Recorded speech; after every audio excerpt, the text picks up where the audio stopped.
bisa menjaga kekhusyuan sholat, itu pandangannya ke tempat sujud, tidak melihat ke atas, atau termasuk tidak melihat di depannya. Sebab apalagi melihat ke kanan kiri, berarti matanya melirik ke kanan kiri juga nggak boleh. Melirik ke kanan kiri atau melihat ke depannya atau ke atas.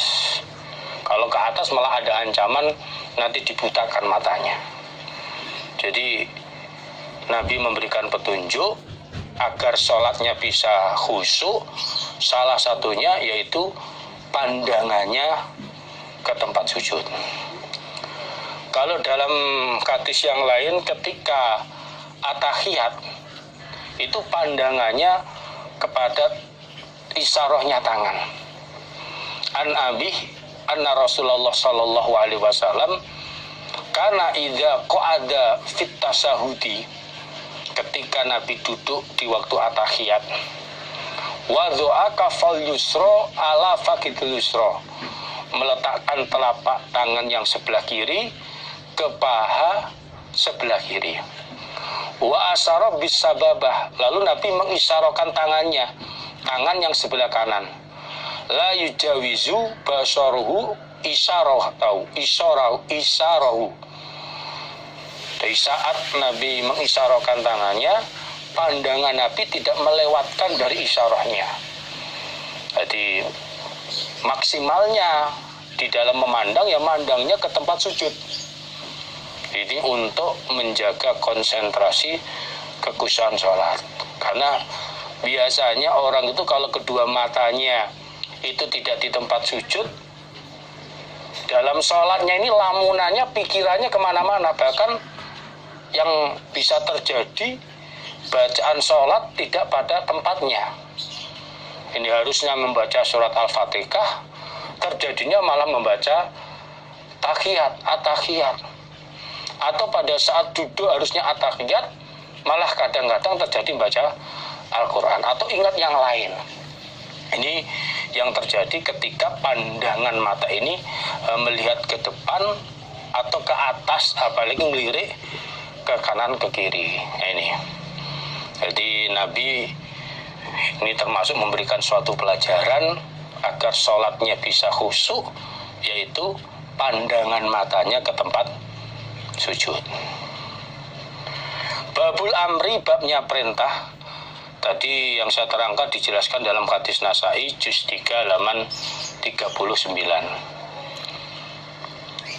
Babul amri, babnya perintah bis sholati, dengan membaca sholawat, mendoakan rahmat ala Nabi, atas Nabi Shallallahu Alaihi Wasallam.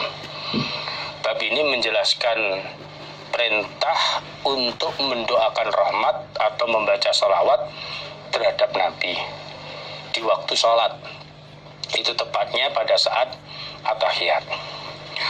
Akbarona Muhammad ibnu Salamah, mengabari pada kami sapa Muhammad bin Salamah, wal Harisu ibnu Miskinin, artinya wa akbarona Harisu bin Miskin, juga mengabari kepada kami sapa Haris ibnu Miskin, qiraatan dengan bacaan ali atas Haris.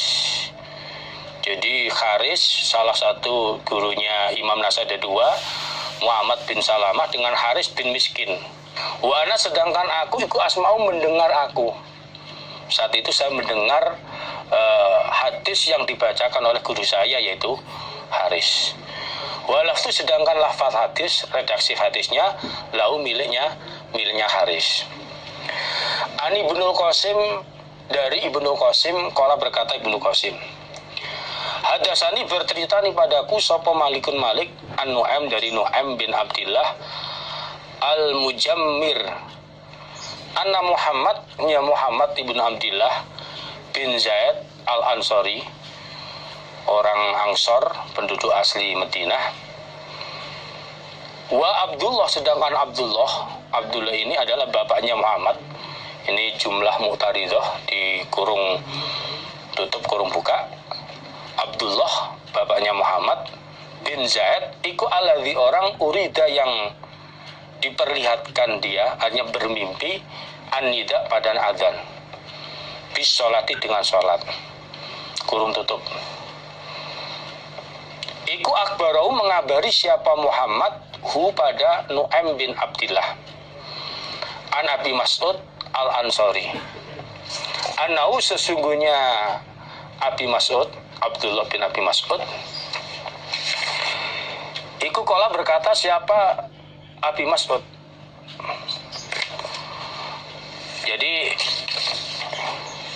Nu'aim bin Abdillah ini menjelaskan bahwa Muhammad bin Abdillah bin Zaid al-Ansari dia mengabari hadis kepadanya dari Abi Mas'ud.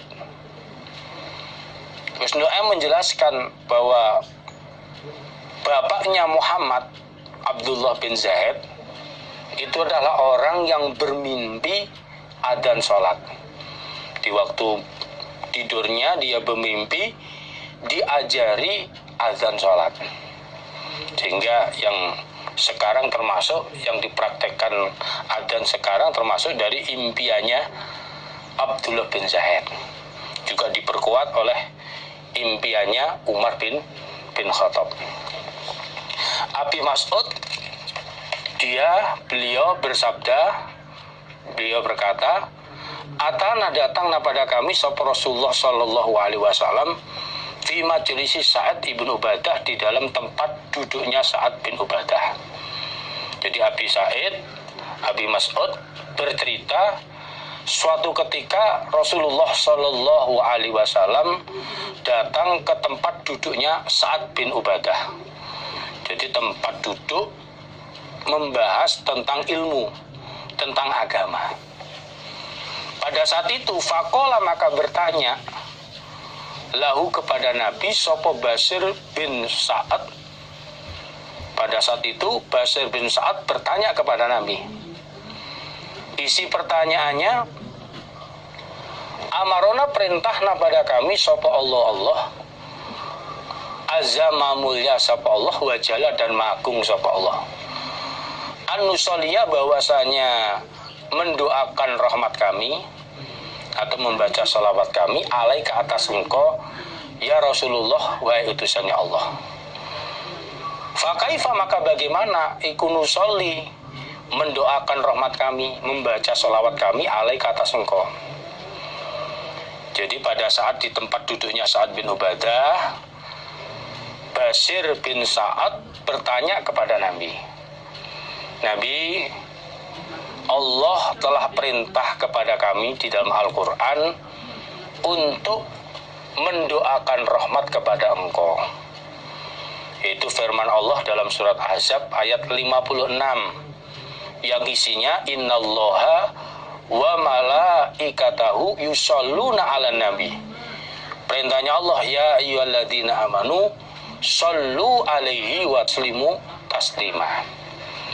Ini Nabi, Allah perintah seperti itu. Lah bagaimana caranya kami mendoakan rahmat, membaca sholat kepada engkau ya Rasulullah? Bagaimana? Tadi Basir bertanya seperti itu kepada Nabi. Ternyata fasakata maka diam sapa Rasulullah sallallahu alaihi wasallam hatta tamannaina sehingga berangan-angan kami annahu sesungguhnya Basir iku lam yas'alhu tidak bertanya siapa Basir hu pada Nabi. Ternyata Nabi ditanya seperti itu, beliau diam sampai kaminya ini Abi Mas'ud, sampai kami Abi Mas'ud berangan-angan. Alangkah baiknya ini Basir nggak bertanya kepada Nabi, karena pertanyaan Basir menjadikan Nabi susah atau Nabi marah. Jadi Nabi melihat keadaan Nabi diam itu, Nabi nggak mau menjawab, menyusahkan Nabi. Ini menjadikan Nabi sulit untuk menjawab. Ini menurut angan-angan saya Abi Mas'ud, karena melihat Nabi ditanya diam, nggak langsung menjawab. Tapi ternyata sumakola kemudian bersabda siapa Nabi? berkatalah kalian, Allahumma sholli ala Muhammad wa ala ali Muhammad kama shallaita ala ali Ibrahim wa barik ala Muhammad wa ala ali Muhammad kama barakta ala ali Ibrahim fil alamin innaka Hamidum Majid. Ternyata tidak selang waktu lama Nabi bersabda, kalian di dalam membacakan sholawat mendoakan rahmat kepada saya, kalian berkatalah, ya Allah, Allahumma ya Allah, sholli, semoga memberikan rahmat engkau ala Muhammad, atas Nabi Muhammad, wa ala ali Muhammad, dan atas keluarganya Nabi Muhammad, kama sholaita, sebagaimana telah memberikan rahmat engkau ala ali Ibrahim, atas keluarganya Nabi Ibrahim. Wabarik, dan semoga memberikan barokah, memberikan berkah engkau ala Muhammad, atas Nabi Muhammad, wa ala ali Muhammad, dan atas keluarga Nabi Muhammad, kama barokta, sebagaimana memberikan barokah engkau ala ali Ibrahim, atas keluarganya Nabi Ibrahim, fil alamin, di dalam orang-orang alam semesta, innaka, sesungguhnya engkau iku Hamidun, zat yang maha terpuji, Majidun, lagi maha agung. Wassalamu, sedangkan doa selamat kepada Nabi, iku kama alimtum, sebagaimana telah mengetahui kalian. Ternyata tidak waktu yang lama Nabi menjawab, kalian di dalam mendoakan rahmat kepada saya, kalian berkatalah, Allahumma sholli ala Muhammad wa ali Muhammad. Ya Allah, berilah rahmat kepada Nabi Muhammad dan keluarganya yang beriman, atau setiap orang iman itu dikatakan keluarganya Nabi Muhammad, sebagaimana engkau berikan rahmat kepada keluarga Nabi Ibrahim, dan berikan berkah, barokah kepada Nabi Muhammad dan keluarganya, sebagaimana engkau telah memberikan barokah kepada keluarga Nabi Ibrahim di dalam orang-orang alam semesta, karena engkau adalah zat yang maha terpuji, lagi maha agung. Itulah praktek membaca sholawat atau mendoakan rahmat kepada Nabi. Sedangkan doa keselamatan kepada Nabi itu sudah kalian ketahui di dalam doa at-tahiyat. Jadi kama alimtum fit tasyahudi, sebagaimana sudah kalian ketahui di dalam at-tahiyat, kalian sudah diajari ini. Sebagaimana dalam hubungannya halaman 77, itu at-tahiyatu lillah wassalatu wattaibat dan seterusnya. Di situ ada bunyi assalamu alaik ayyuhan nabi wa rahmatullah wa barakatuh, assalamu alaina wa ala ibadis sholihin. Itu doa selamat. Nah, ini praktek di dalam membaca sholawat ketika di waktu sholat, setelah doa selamat at-tahiyat baru membaca sholawat.